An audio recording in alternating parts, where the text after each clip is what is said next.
Reg, come here and look at this. Why, it's functioning splendidly. That dog's heart hasn't missed a beat in 189 days. And just think what this will mean to humanity. If we can revive in the human anatomy hearts which have stopped functioning. And I'm certain we can. Oh, don't you think you'd better run along now? You haven't much time to dress for your brother's dinner. Aren't you coming with me? I'll be along shortly. I have a few things to attend to first. All right. Mr. Philip Bennett to see you, Dr. Clark. Oh, have him come in. Hello, Phil. Hello, Reg. Still puttering around with those artificial organs, huh? Why don't you save living ones instead of giving life to dead ones? Not half as fascinating. How are you, Philip? What brings you up here at this time? Well, I know how Dr. Clark feels about any sort of social function, so I thought I'd stop by and ensure the pleasure of his company this evening, by force if necessary. Well, that'll not be necessary. As a matter of fact, I was just about to leave with Reg. I wish I weren't so squeamish. I could be working here right now with the great Dr. Clark. What's wrong with being third vice president of Dad's bank? Oh, just a sinecure, that's all. I'd give anything to be doing the kind of work you're doing, experimenting with the unknown. Well, perhaps you should have finished your medical course. Who, him? You should have seen him the first time he walked into a dissecting room. He knocked 6 students over in his haste to get out. Can't stand the sight of blood. Does something to me inside. Just a softie. A rather commendable trait. Shall we go? All right.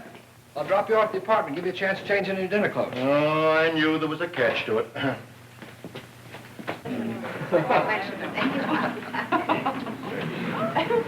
Ladies and gentlemen, may I have your attention for just a moment, please? It gives me extreme pleasure to announce the engagement of Miss Louise Hammond to my son, Philip. Congratulations, Phil.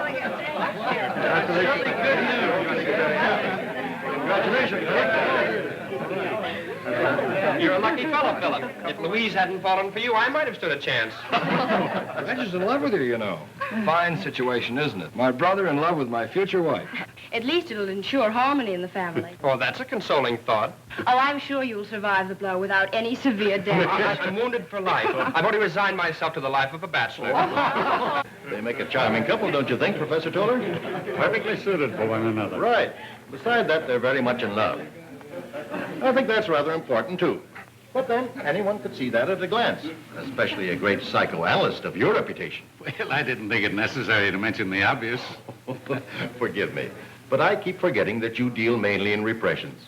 Have you encountered any new ones lately? You'd be amazed the number of persons who suffer from repressions without even being aware of them. You know, they're prone to blame their misfortunes and unhappiness on, anything from indigestion to the neighbor's piano playing, without realizing that's something that they innocently carry up here. And how do you manage to drag it out of them, Professor? Merely by permitting them to talk about themselves. Strictly between ourselves. Don't you think that a bicarbonate would be a quicker and much more effective cure? My dear doctor, you constantly belittle my profession without making any effort to understand what it's all about. I venture to say that even you could stand the services of a good psychoanalyst. I? Well, I have no repressions. Oh, but you do have delusions. Delusion? Yes. Aren't you, even at the present time, conducting experiments that you hope will someday be perfect enough to enable you to revive the dead heart of a human being, thereby reviving life? It's perfect enough for that right now. I've already brought dogs, rabbits, and cats back to life. They're running around my laboratory now just as spry as they ever were. Proves my point. Since when has man had the right to bring back life after it has been taken away by the Creator? You must realize that there's something more than mere physical being involved in this. My dear doctor, you do suffer from delusions. But beware, I warn you, work to ease the pain of the living, not to bring back the dead. You forget, Professor, that I am a doctor, and as such, I'm concerned purely with the physical. Oh, now, come, you two. This is a party, not a debate. Well, forgive me. I had no idea we had an audience. Will you play something for us, Louise? Yes, do, Louise.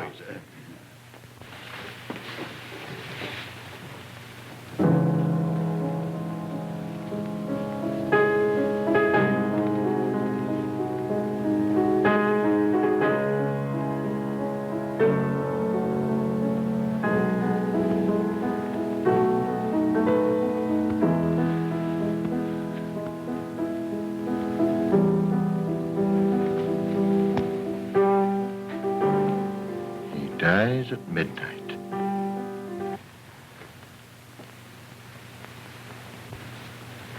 Who dies, Doctor? Huh? Oh, I'm sorry. I'm very sorry. I didn't mean to say anything. I was thinking about a chap by the name of Panino, Wolf Panino. He's going to be electrocuted at midnight. How dreadful. Panino. I've read a great deal about him. His criminal activities. He's an interesting case, isn't he, Doctor? A congenital killer. A man whose hands have accounted for a dozen known deaths, and heaven only knows how many more. Do you happen to know what drove him to a life of crime? Apparently some insane pathological urge to kill. He was born and raised in the slums. Even the members of his own gang lived in deadly fear of him, not knowing when he was going to turn on one of them. And he's to be executed tonight? At midnight. How do you know so much about him? I called on him secretly in his death cell 2 days ago. Well, I didn't know that. I didn't want anybody to know anything about it until I was ready. I wanted him to donate his body to medical science, to learn that if, after he had been pronounced dead, I could bring him back to life. He called me a screwball. But even if you'd been successful and had he been willing, he'd have only returned to his former mode of living and would have had to been executed again. True, but it would prove that we can bring back the lives of men definitely worth living because they have something worthwhile to offer humanity. Yet there is no proof that any man, once brought back from the dead, would return to his old mode of living. I'm beginning to believe the professor subscribes to the theory of transmigration of the soul. Transmigration is something that is beyond our knowledge in our present form. I do, however, believe in the immortality of the soul. No. Professor, would you have me worry about the soul as well as the body? I must say, this is a cheerful discussion for our engagement party. Let's drop it and have some fun.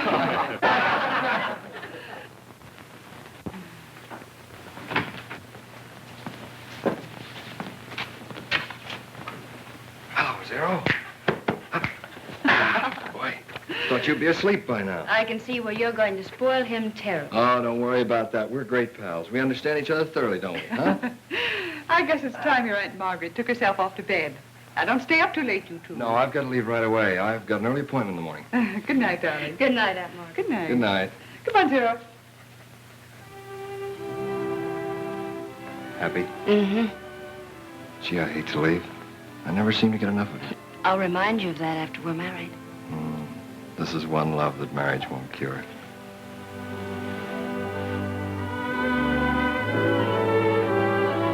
Good night, dear. Good night, darling. Good night. Good night.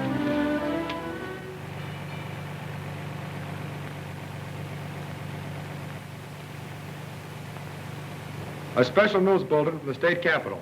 Governor Mason has refused the plea of Wolf Panino's attorneys for a last-minute reprieve, and the killer will be executed at midnight tonight.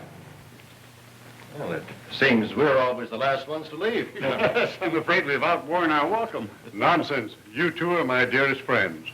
You know, you're welcome here anytime. I don't know of anything more interesting than your constant discussions. Well, when you reach our age, you'll discover that life holds many insoluble problems, and that our discussions about them are merely a feeble means of searching for some solution. That's right.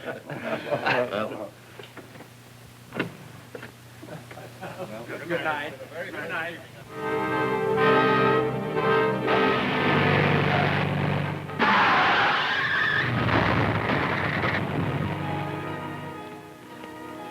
Why, it's Philip's car.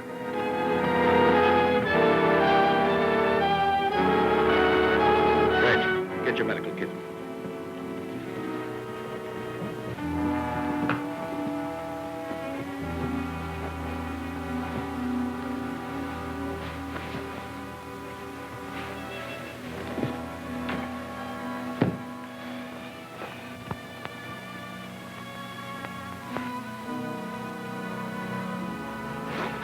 Here, Doctor.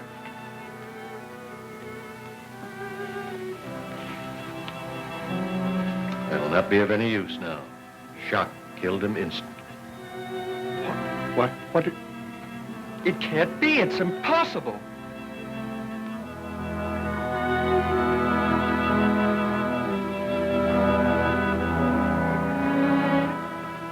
Doctor, you said you could bring back life to dead hearts, make them beat again. I said I succeeded in doing so with animals. You said you could do it with human beings. I heard you. Tonight, you were certain you could revive Panino, a killer. Well, if you can revive a killer, why not Philip? A boy who has everything to live for. You said your ultimate desire was to restore the lives of those who are worthwhile. Well, here's someone worthwhile. Restore him. I can make the heart function again, only if none of the other vital organs have been injured. You said he died of shock. Yes, yes.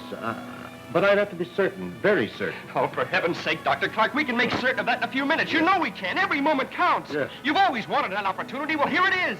Oh, no, let the dead stay dead. He is my son. I want him to live. Well, Doctor?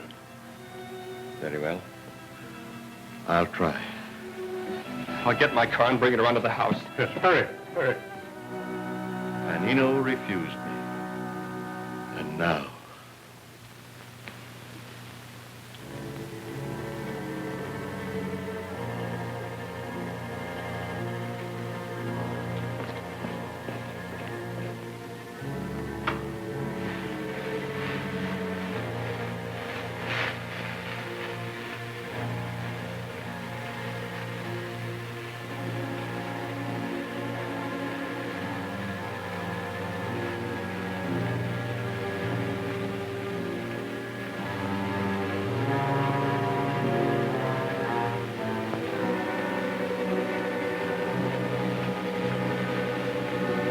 Read all about it. Panino going to chair at midnight.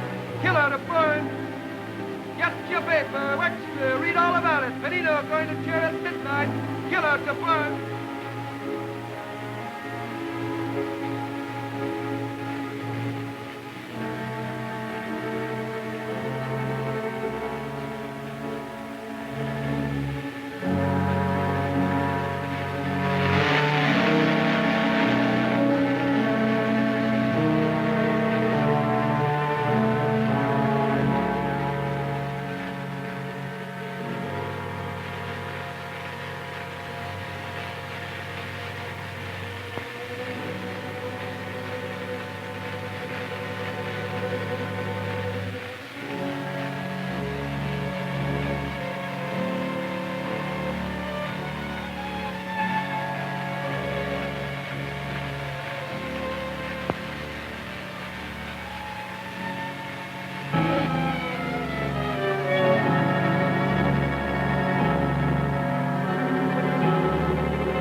He lives.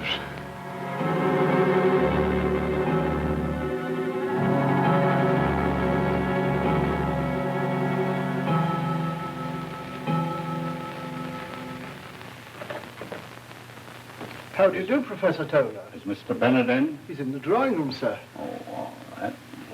Thank you, sir. Well, how are you, Hobart? Hello, Red. Hello, Professor. Sit down, sit down. How is it today? No change at all. You know, it's been 5 days since this happened. And, you know, I can't understand it. Louise is with him now. Dr. Clark took her into him. Did he recognize Louise? Did she arouse any memories? He acted the same with her as he did with us.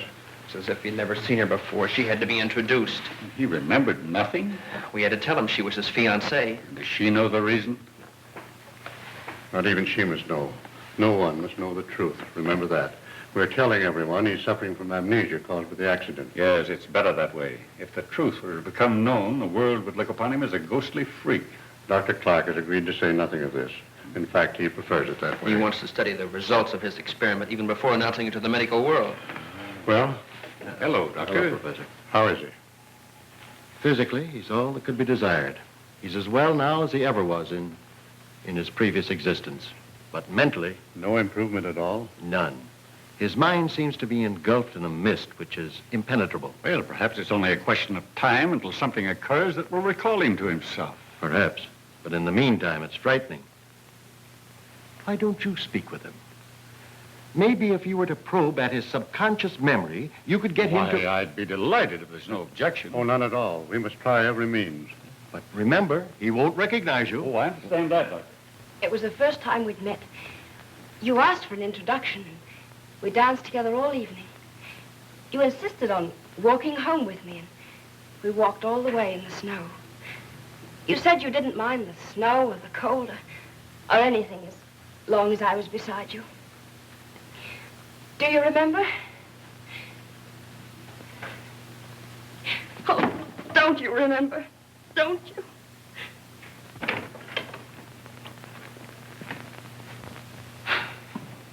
He's been standing like that ever since you left. I want Professor Toller to talk to him alone. I understand.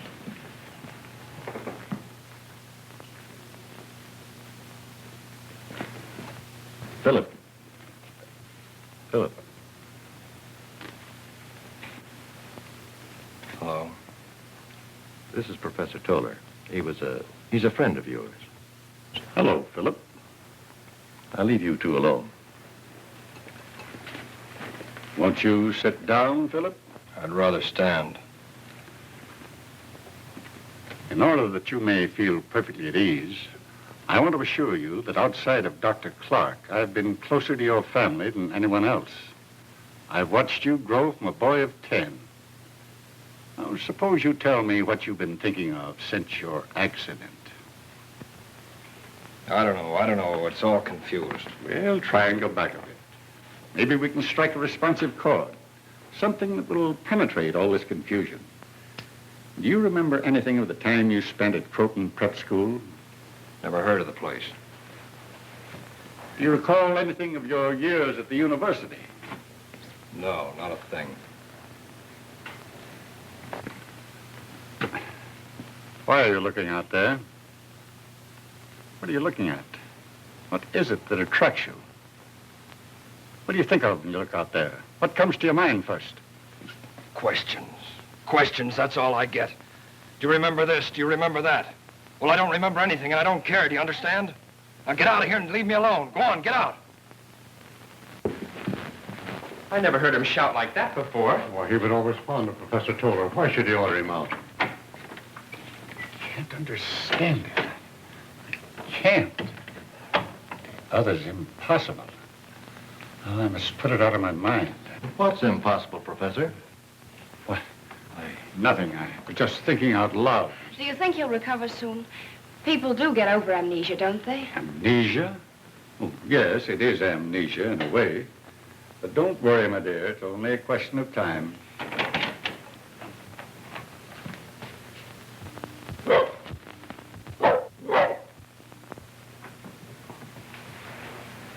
I'm going out for a walk. Tired being cooped up in there. Well, I think it'll do you good. I'll go with you. I'll go alone if you don't mind. Oh, of course. But you can't. You know, not after your memory and all that. Well, someone must go with you. No one must go with me, I insist on it. But Phil, for heaven's sake, leave me alone. If I want to go out by myself, I'll do so. What?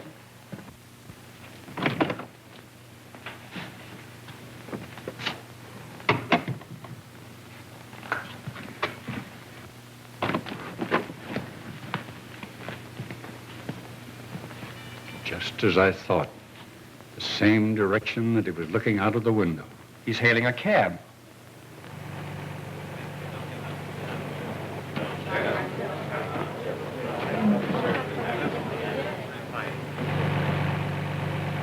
Keep on driving till I tell you to stop.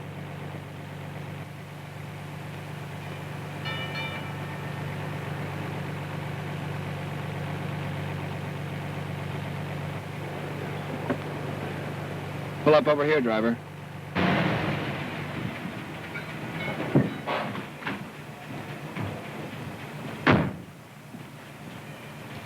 All right.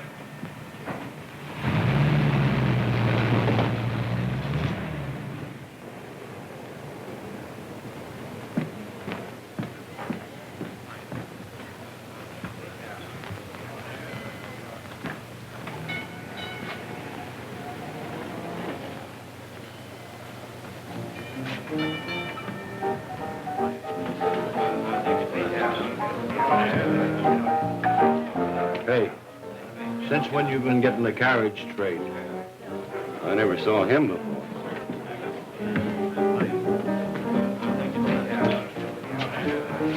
Do you want anything? Yeah, bourbon.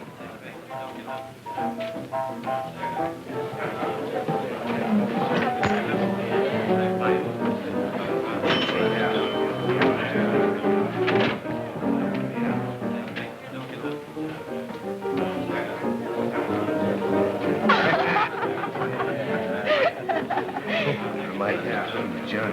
Hey, man, his sister was out in the area.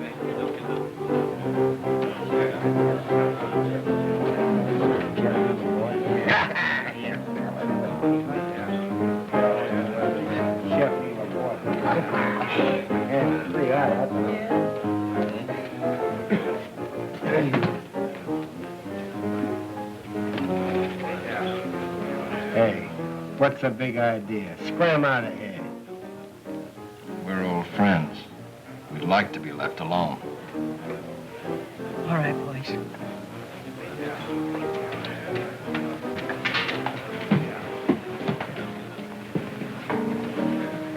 Why'd you stare at me like that? I don't know. Felt I had to talk to you. Well, I guess I ought to feel complimented, especially coming from a man of your sort. My sort? Anybody could tell by just looking at you and hearing you talk that you don't belong in a dump like this. What did you come here for? Maybe I came here to meet you. You sure know how to hand it out, don't you? What's your name, anyway? My name's Philip Brown. You could have said Jones. Yes, I could have, but I happened to think of Brown first. Live around here?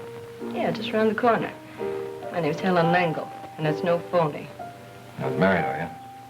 Are you taking the census around here? No, just curious. Well, I met a lot of funny ducks in my day, but you sure take the cake. Maybe you might be interested to know that I was sort of engaged until a few days ago. Yeah, to Wolf Panino. What happened? Did he walk out on you? Say, don't you read the papers? He was burned. Sent to the chair. They called him a killer. Not a very nice guy to have as a husband. Oh, I don't know. Treated me nice enough. Of course, sometimes I think he talked about getting married just to make me feel good. You know, respectable. Kind of fond of him, huh? Yeah, I was. But, well, here I am back in circulation again. Must get kind of lonely at times. I'd like to see you often. Kind of sudden, ain't it? No, I don't think so. You know, I feel as though I've known you for a long time. As if we were friends. Old friends. Strange, isn't it? Yeah. That's funny. I feel the same way about you. Come back. Hi, Bill. Hi, Gippy. Well, Helen. Hello, Gimpy.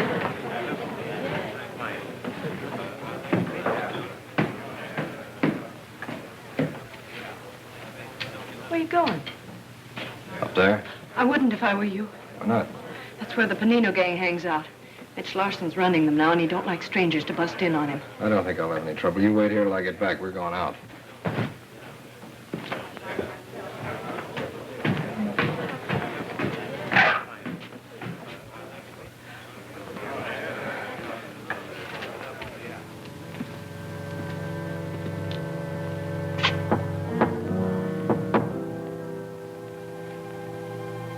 Who can that be? Maybe a cop. Sporady would have tipped us off. Besides, that's the signal. Open it.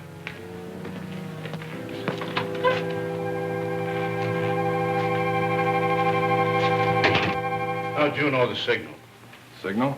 Yeah. You knocked too long and too short. Did I? I wasn't aware of it. I just knocked. What do you want? I thought you might need some help. I came to join up with you.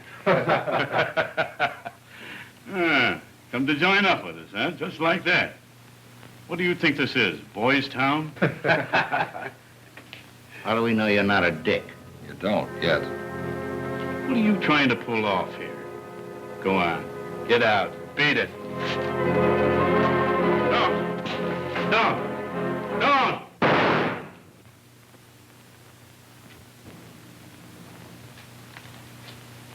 I don't like to be pushed around. And another thing. I don't take orders, I give them. Any objections? You'll be making a mistake if you have. He wasn't the kind of man to lead you. I am. Together we can go places. Say, I'm Gimpy. You weren't getting anywhere with Mitch anyways. What do you say, boys? Mitch wasn't for us. That's Jess. That guy's Tim. Hi. That's Eric and Hugo. They're brothers. I'm Philip Brown. Well, what do you get lined up? Well, there was a diamond grab we had planned, and the whole point about it is timing.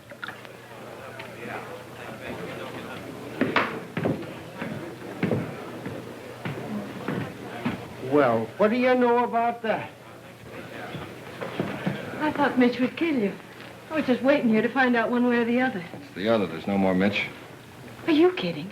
I'm heading them now, just like your old friend Panino. Joe, what? Mm-hmm. Say, just who are you, anyway? I told you. Yeah, I know. Philip Brown. Well, whoever you are, Mr. Brown, you sure got what it takes. I got what it takes where you're concerned. Suppose you find out for yourself. I will. Come on, let's get out of here.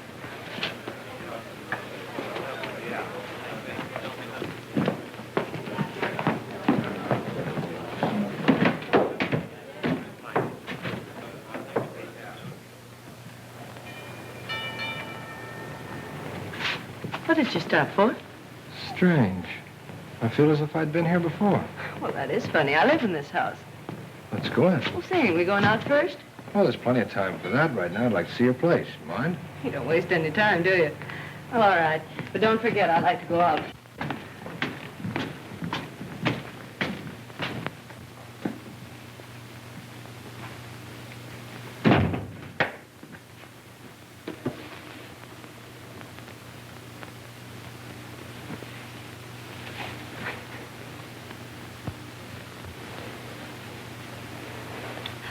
Phew, just like Panino.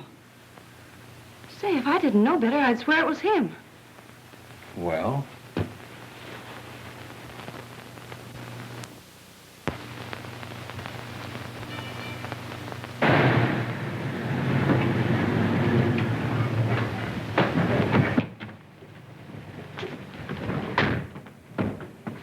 Sit there and keep it running.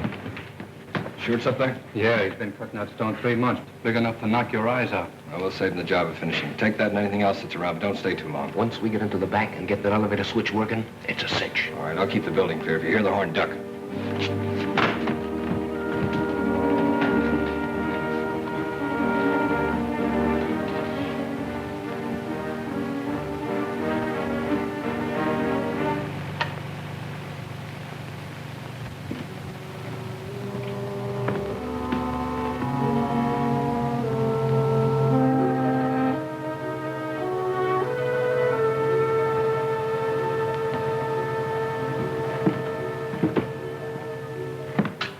Match, officer? Sure.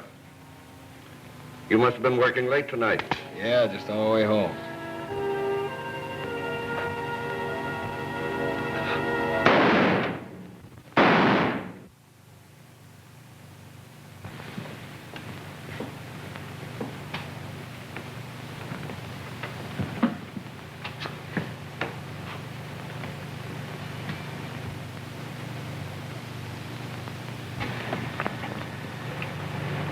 Big haul, eh?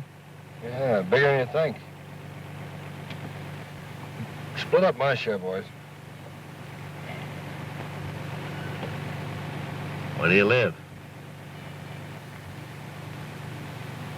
I didn't mean to nose into your business. I just thought I'd drop you off. Drop me at the next corner. You mind if I say something? No, go ahead. It's bad business shooting a cop, especially when you don't have to. He didn't know there was anything wrong. He'd have passed by in a minute. I imagine he would have. Makes me feel good inside. That's funny. Panino used to say the same thing. What's that? Oh, nothing.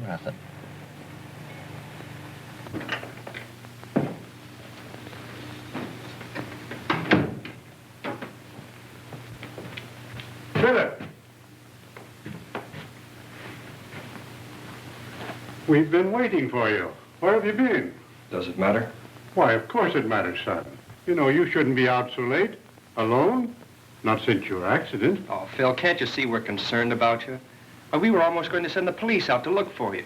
Where did you go? I wish you two would mind your own business. I'm fed up with having everybody cluck over me like a bunch of old hens. If I want to go out and stay out, I'll do so.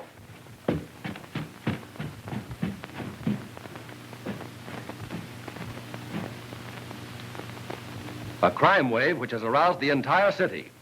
During the past 2 months, 10 men have been killed indiscriminately. Officers, watchmen, spectators.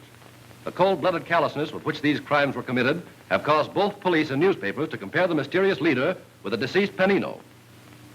Early this morning, 2 former members of the Panino mob, Jess Fowler and Tim Martin, were questioned by police and stated that the Panino mob had dispersed after Panino's electrocution. A special squad under Lieutenant Detective Bradley has been assigned to apprehend the criminals and... It's 2 months now. 2 months. And his conduct becomes more and more extraordinary. Sometimes I can scarcely believe he's my son. Is he still so brusque? That's putting it mildly, Doctor. I hate to admit this about Philip, but he's often downright offensive. He seems to have no consideration for any of us. I wonder what he does when he leaves the house. I wish I knew. Sometimes he's gone for days at a stretch, and when he returns, he refuses to tell us where he's been. He insists it's none of our business. But it is. It is. We may find in these mysterious disappearances some explanation for his unusual conduct. We must find out where he goes and what he does. Doctor, is there any earthly reason why Philip shouldn't recollect something of his past? I'm frank to admit that I'm completely mystified by it. Surely Professor Toller must have some idea of the cause of Philip's strange behavior. I've asked him repeatedly. Yes? Well, it may be only my imagination, but it seems to me that every time I question him, he seems to be ill at ease and refuses to give me his opinion. Why? Well, I've no idea. As I've said, it may be only my imagination. However, he was most anxious to hear all about Philip and made me promise to keep him informed about his conduct in the future. Hello there. Hello, hello. Hello. How was the shopping tour? Wonderful. Terrible. Take my advice, Dr. Clark. Never go shopping with a woman. They ask your advice about one thing and then turn right around and buy something else. Where's Philip? In the library. Is there any change? No, dear. I'll go in and talk to him. I've been meaning to ask you this. It's about the plans for our marriage. You see, Philip doesn't remember anything about it, and Oh, but of course, if you think it would be best to be married as we had planned, why, Louise, tell me, do you still love him? Well, I think I do, only he's so different. He doesn't seem to be the same Philip I knew. Then I think we should wait until he's fully recovered. Yes, that would be advisable.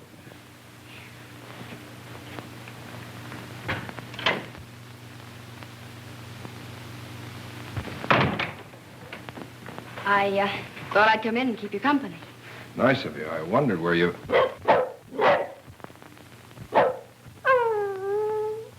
Get him out. Get him out of here before I...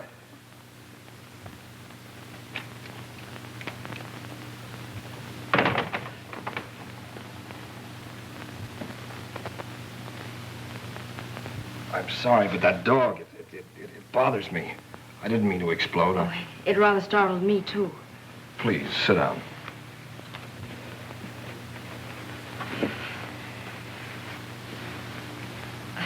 Reg and I have been shopping almost all morning.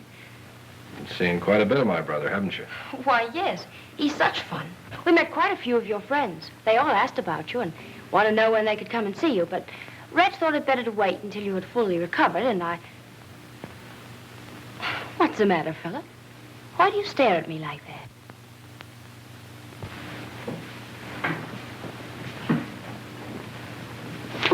Philip, please.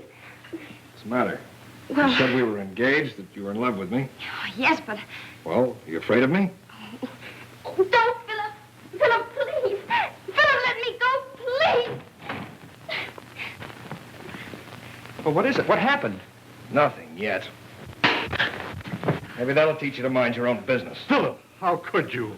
Oh, Reg. I tell you, that guy gives me the creeps. I'd give my right arm to know who he is.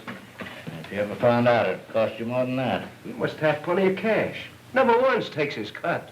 You'd never figure a guy like that would have a hunk of ice where his heart ought to be. It's a funny thing, but every time he walks in that door, I think of Panino.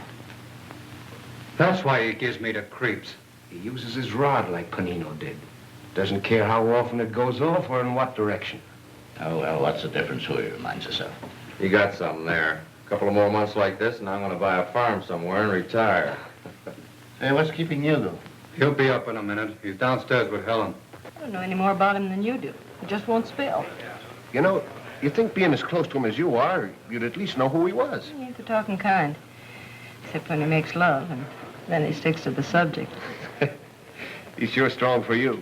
Oh, I don't know. Sometimes I think so. And sometimes You see, I don't give a rap about who he is. That's his business. The thing that burns me up is that he never takes me anyplace. I think he was afraid to be seen with me. Here he is now. Waiting long? Oh, I don't mind. What else have I got to do? Boys upstairs? Yeah, I'll go up with you. No, you stay here and keep Helen company. I'll be down in a minute. Sure, sure. Look at the tourists coming in to see how the other half lives. If you call this living. Be back in a minute. Looking for someone? Yes. My son, Philip Bennett. He just came in here. Who? Philip Bennett. He's very well dressed, a double-breasted blue suit and a dark hat. He came in just a couple of minutes ago. I think you must be mistaken. Nobody like that came in here. We're positive. We saw him enter. I said nobody like that came in here. You made a mistake. Your eyes must be playing you tricks. Now beat it. Where? Never mind.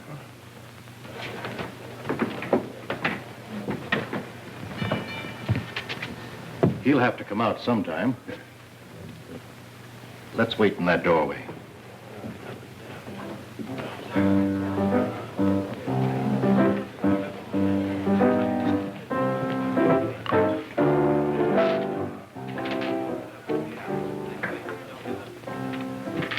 The mystery's over. Huh? Did you recognize that tall gent? Well, he ain't exactly in my social circle. His picture's in the paper, plenty. Hobart Bennett, President, City Security Bank. Big Chief Blue Blood. What's he doing here? Looking for his son. The son here? Yeah. You don't mean... Yeah. Wow. Are you going to tell him his father was here? Me? Do you think I'm crazy? I ain't sticking my neck out.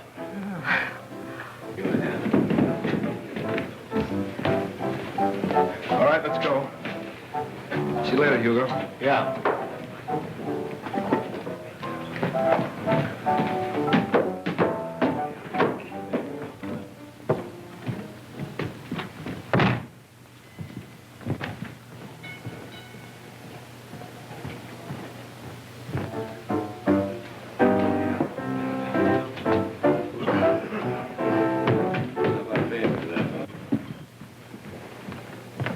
Philip.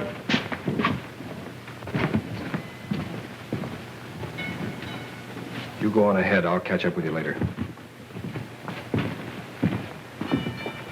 What were you doing in a place of that sort? Who told you to follow me? You haven't been yourself the past weeks. Something is responsible, and we determined to find out. What brings you down here in a section like this? Yes. What possible reason could you have for coming here? I like it. Do you understand? I like it, and I don't want you ever to follow me down here. Is that clear? Why, Philip, what is this? What is it? If you're in trouble, all you have to do is confide in us. Of course, I realize you're not yourself yet, but your conduct is reprehensible. Striking your brother and running away from us repeatedly as though you couldn't bear our presence? What's at the bottom of all this, son? I don't know. I don't know. I can't explain it. Is it that girl? No, it isn't her. It isn't anyone. It's just that I feel that I must do it. I feel that What's the difference? Why? I like it, that's all. I like it. And if you ever come down here again, I won't be responsible for what happens to you. You make me feel cheap. Always leaving me here and never taking me out. Told you I had something important to attend to. Oh, sure. It's always important. But you can't kid me any longer. You're ashamed of me. You're afraid some of your high and mighty friends might see us together. I don't know what you're talking about. Oh, don't act so innocent, Mr. Philip Bennett.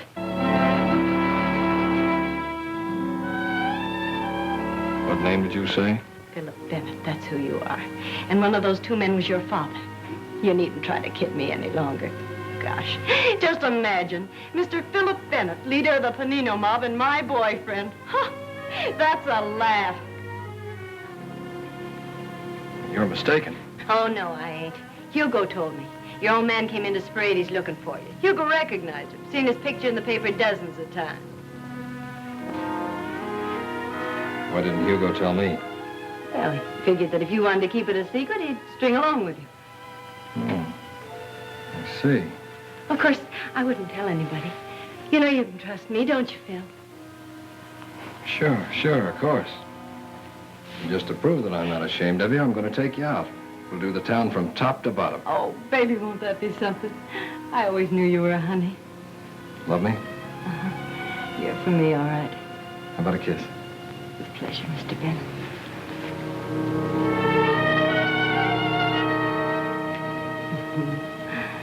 I really go for you, Phil. I really do. More than I ever went for anybody before. Phil, not so tight. Your hands. You're choking me. Phil. Phil.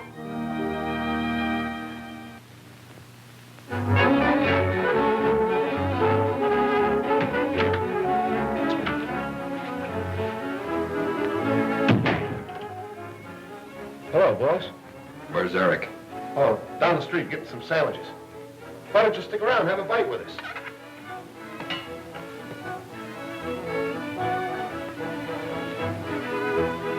Anything on your mind?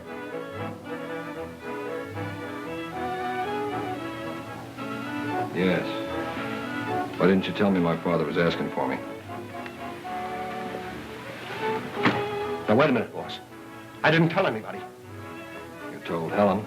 Yeah, but she was with me when he came in. I didn't tell nobody else. I swear by all that's holy I didn't. On my mother's grave, I swear it. Nobody'll know, not even Eric. Don't, boss. Don't!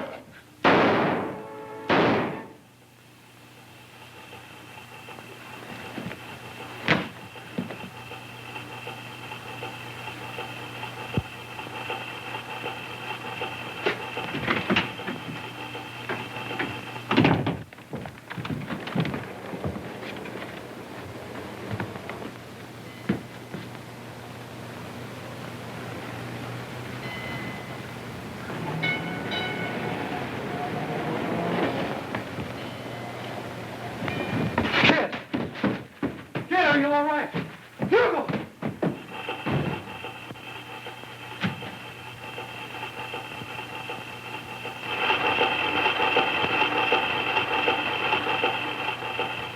He seemed to be trying to explain it to us. It lasted for only a moment, and then he shouted at us to leave him alone. And even threatened us if we attempted to follow him again. Surely, Professor, by this time you must have some opinion regarding the cause of such a complete transformation. Yes, I have formed an opinion. A hypothetical one, purely. Yet one so fantastic, so inconceivable, I hesitate to tell it to you. You must. This is no time to spare our feelings. If there's some strange influence behind all this, I think we should know about it. Very well, then. Ever since I first met Philip after his new life, I've been poring over these. And what has this to do with Philip? They all dwell at great length on one subject in common, namely transmigration of the soul.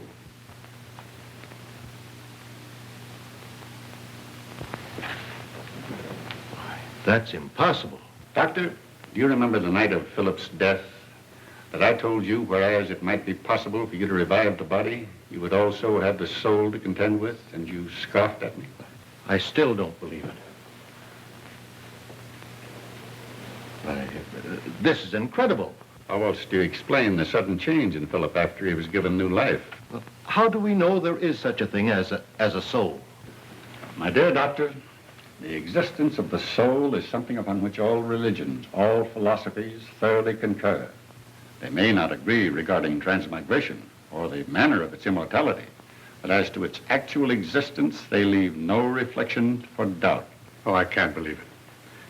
If such a thing as transmigration of soul exists, then we three possess the souls of other persons, persons who lived before us. We do not possess the souls, Hobart. The souls possess us. That is, if we proceed along the theory of transmigration. But Philip was 27 years old. Surely he'd remember something about his past. You forget, Doctor, that while you revived the body, the soul escaped. And it is the soul that is the memory, not the body. What manner of soul possesses him now? Whose soul has he? That is something that it will probably never be in our power to determine.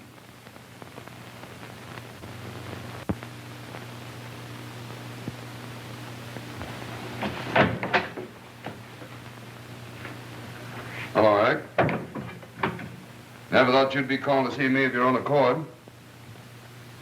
Too bad about your brother. Yeah, Nice funeral you gave him. Anybody be proud of that. yeah. Well, come on, spill it. What's on your mind? I want you to get the guy that killed Hugo. Now, don't tell me you want us to find out who he is. No, I know who he is. That's why I'm here. Are you getting soft? I thought you boys always took care of those little matters between yourselves. We usually do. But this is different. I got my reasons. You remember that Helen Langle was killed on the same day as my brother? Well, the same guy did it. You interested? Go on. Maybe you'd be more interested if you knew it's the same guy you've been hunting for weeks. The one that's behind all these robberies and killings. Sit down. What's this fella's name? Don't laugh when I tell you. I don't see anything funny about this. Well, Philip Bennett, never heard of him. the society boy. His father's Hobart Bennett, the banker. That Philip Bennett? Oh, you're crazy. I told you not to laugh. Look, if this is a game, I don't get it, and believe me, I don't appreciate it either. Do you see a grin on my puss?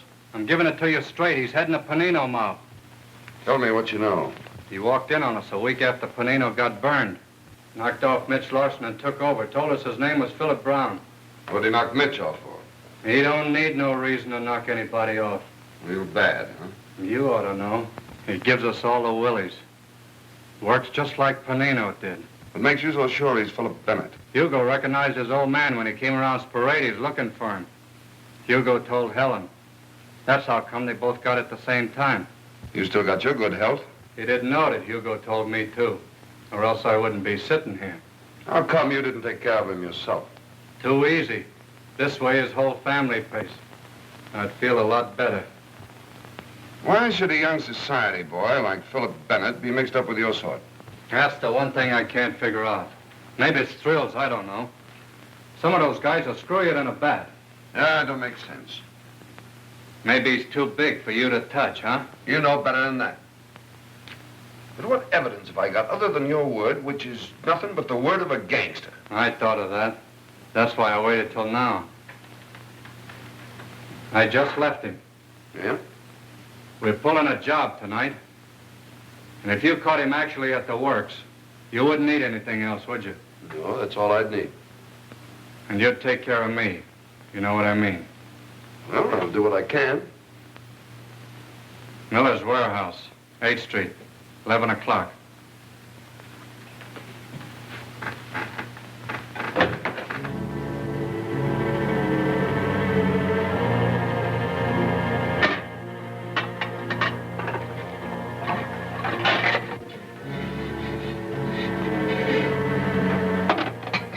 Poor sap that owns this joint's in for a surprise when he opens up. Hugo would have got a kick out of this job. Yeah, he sure would have. Come on, cut out the gab and start getting this stuff down to the car.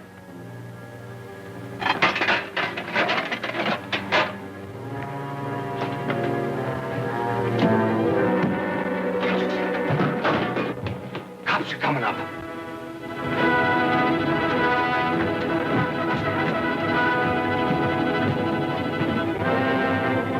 Come on out of there. You haven't got a chance.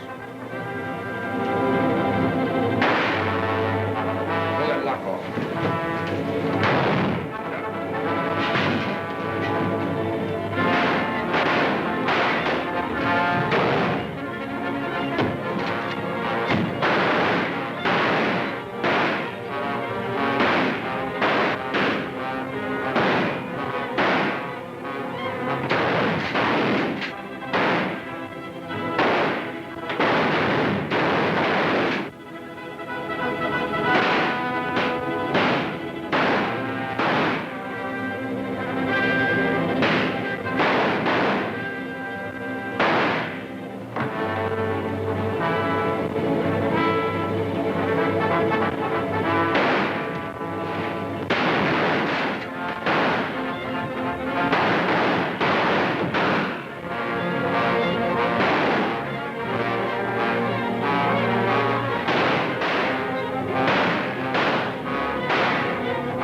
He promised to be here quite early. Perhaps he forgot. Perhaps. But I reminded him again this morning. Oh, I'm sure he'll be here. Well, here he is now. Happy birthday, Philip. Huh? Oh, thanks. We've all been waiting for you. I'm sorry I'm so late. Well, I'm glad you remembered, son. I was beginning to fear we might have to celebrate your birthday without you. I got here as fast as I could. Yeah, you're all out of breath. Congratulations, Philip. Yes. Mine also. Thanks. I'll be down in a minute. I want to clean up a bit. Go right ahead, but don't be too long. I've had my eye on that cake all night. He did remember. Well, I'm glad he got here.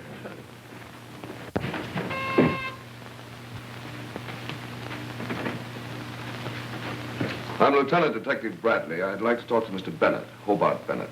Will you wait here, sir?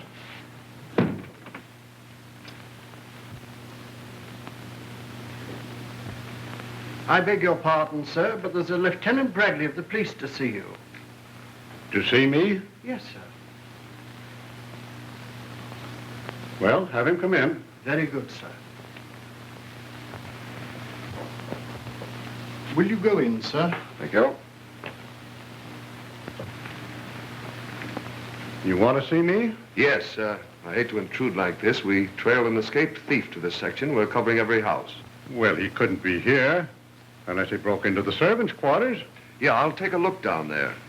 You haven't happened to see anybody come in here during the past 15 minutes, have you? Why? No one. We've been sitting here all evening.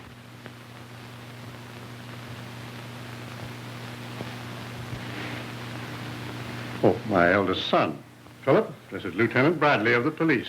How are you, Lieutenant? You've been here all evening, have you? Yes, we're celebrating my birthday, as you can see. Say, that cake really looks like something. Isn't it about time you were cutting it up? Well, we're sort of waiting for midnight. See, everything of importance sort of takes place at midnight. New days, new years, births, deaths. Why is that, Lieutenant? I don't know. Strikes me one time is about as good as another for births and deaths. I think the mystery story writers have over-publicized it. However, there's something intriguing about the term midnight. Well, just to show you we don't hold on to superstition, we'll cut it up right now. You'll stay and have some, of course. I don't know if I can. Well, maybe just a minute. Good.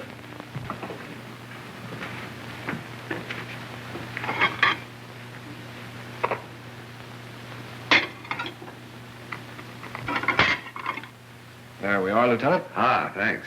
Louise, will you do the honors for us, please? Of course. Won't you sit down? Thank you. Where was this robbery? A warehouse on 8th Street. We got them all except the ringleader. Do you know who he is? Mm-hmm. One of the gang tipped me off beforehand. Strange. He was shot, too. We couldn't tell them apart in the dark. Do you expect to get this ringleader? Oh, sure. Say, I wish my wife could make a cake like this. Yeah, we'll get him all right. No rush. What sort of fellow is he? Desperate, very desperate. A killer.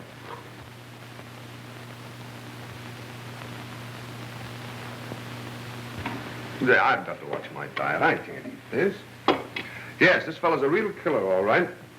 The funny thing about it is, he works just like Wolf Panino. And he's running the Panino mob. Odd, isn't it? Did you say Panino? Yes, you remember him, don't you? He went to the chair about 2 months ago. Doctor, that same night. What's the matter? Something wrong? Oh, no, just that we'd read about Panino in the papers. They had nothing on this new fellow. Oh, now that I think of it, he has the same first name that you have, Philip. Philip Brown. Probably not his right name. Probably a phony.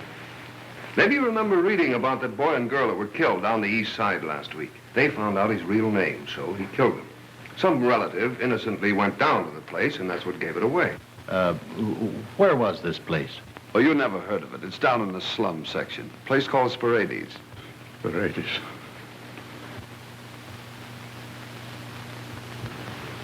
Oh, I'm sorry. Maybe you can't stomach this sort of talk. You folks seldom see this kind of thing. Although once in a while you find a person with plenty of money, plenty of family background, and for some insane reason he decides to become a criminal. I never could understand it myself. Well, there are often extenuating circumstances. Maybe, but I let the alienists worry about that. My job is to catch them. And do you always catch them, Lieutenant? Well, I've got a pretty good average, I guess. Cigarette? Oh, thanks.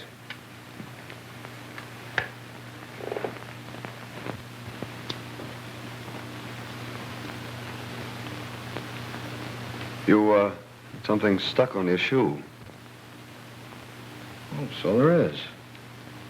If I'd known that, I'd have changed them. Must be some mud. It looks like tar.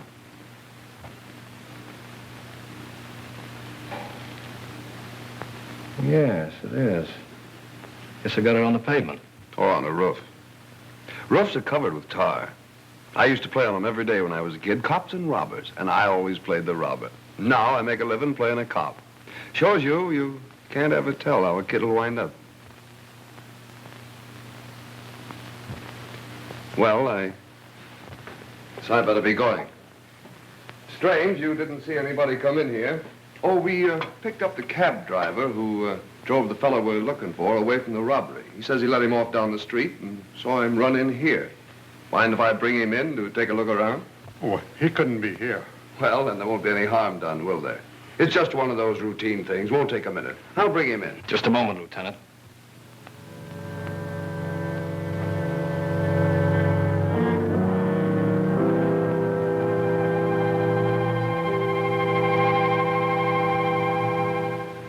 In case you didn't know it, the house is surrounded by police.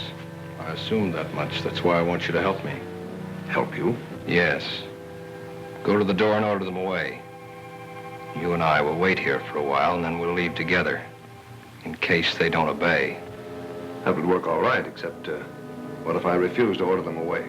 You forget you told me the fellow you're looking for is desperate. Very desperate. Philip, you can't. You must. Oh, Philip, stop! Quiet!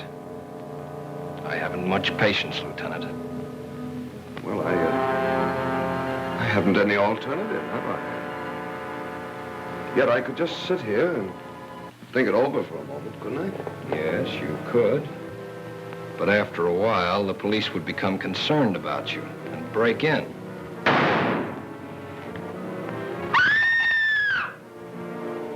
We're all going out of here together. Go ahead and walk ahead of me. You don't know what you're doing. You can't do this. You can't. I'll go with you alone, but not them, not Dad. We're going out of here together.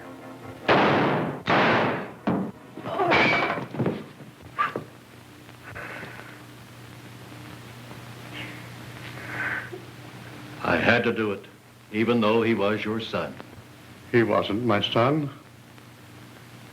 My son died 2 months ago.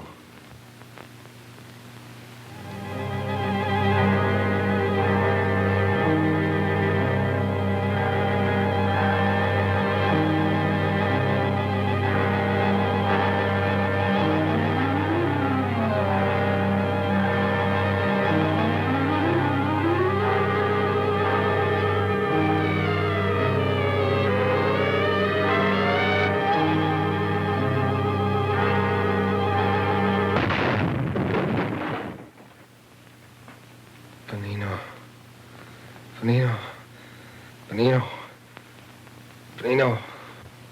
He's coming around. It's the first sign of life he's shown since the automobile accident. Concussion of the brain is a serious matter, Louise. For a while, I thought he'd never pull through. Benino.